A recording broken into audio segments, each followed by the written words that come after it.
এখন এসছি থার্মা বিচে। থার্মা বিচে হচ্ছে একটা চারিদিকে মার্বেল পাথরের পাহাড়ের সারি, আর এক পাশটা পুরো সমুদ্র। সমুদ্রের জল কিছুটা ঢুকে এসছে, সেখানে একটা গরম জলের কুণ্ড তৈরি হয়েছে এবং এরা এটা সযত্নে রক্ষা করে এবং মনে হয় ওখানে কোনো ভলক্যানোর ইরাপশন ছিল, যার জন্য কিছুটা জায়গায় জলটা ফুটতে থাকে। ওখানে সারা পৃথিবী থেকে লোক আসে স্নান করতে।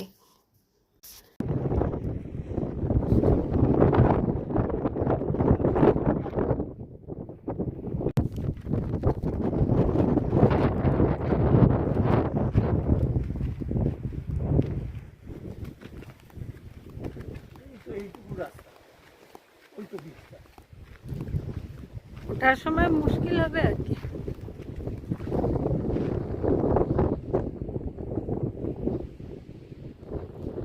এই বীজটা মেনলি উষ্ণ প্রস্রবণের জন্য বিখ্যাত। এখানে একটা জায়গা আছে যেখানে গরম জল বেরোয়। তো চারিপাশে দেখো পাহাড়, সমুদ্র এসে মিশেছে একদম পাহাড়ের নিচে।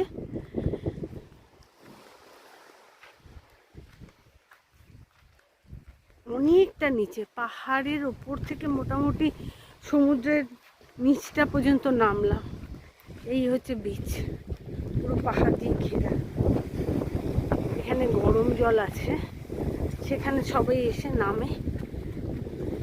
ওই জায়গাটার নাকি মেডিসিনাল ভ্যালুও আছে।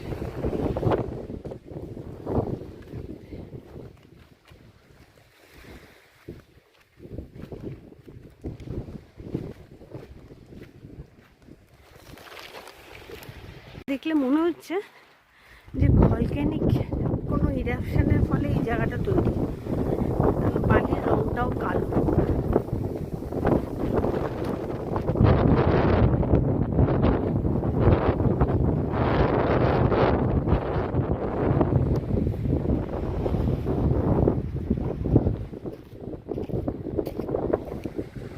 এই হচ্ছে বিচ,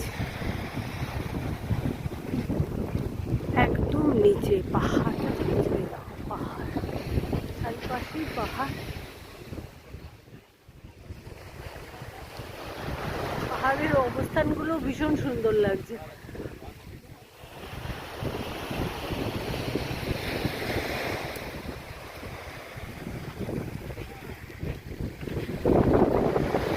এবারে আমরা এই বিচে নামবো চিন্তা করেছি সবাই।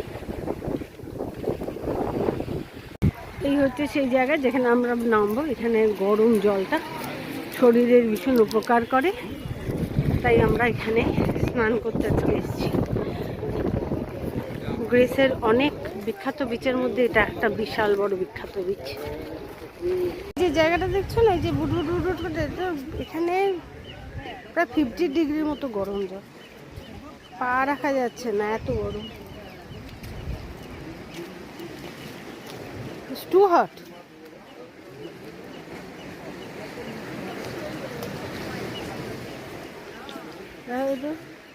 সব ছোট ছোট জায়গা দিয়ে এরকম বুট বুট করে বেরোচ্ছে, দেখো বাষ্পের মতো। শুয়ে পড়বে এখানে, পুরো দেহটা ডুবিয়ে শুয়ে পড়বে এখানে। বলে নাকি এখানে গায়ের ব্যথা বুথি সব চলে যায়। আমার কর্তা সবার আগে শুয়ে পড়েছে। এই দেখো আমার কর্তা বসে বসে এখানে আরাম নিচ্ছে। একটু বাদে আমিও নামবো অবশ্য, সবারটা দেখিয়ে নিলাম আগে। ওইদিকে দুরন্ত সমুদ্র, আর এখানে এই ইয়েতে সবাই আনন্দ করছে।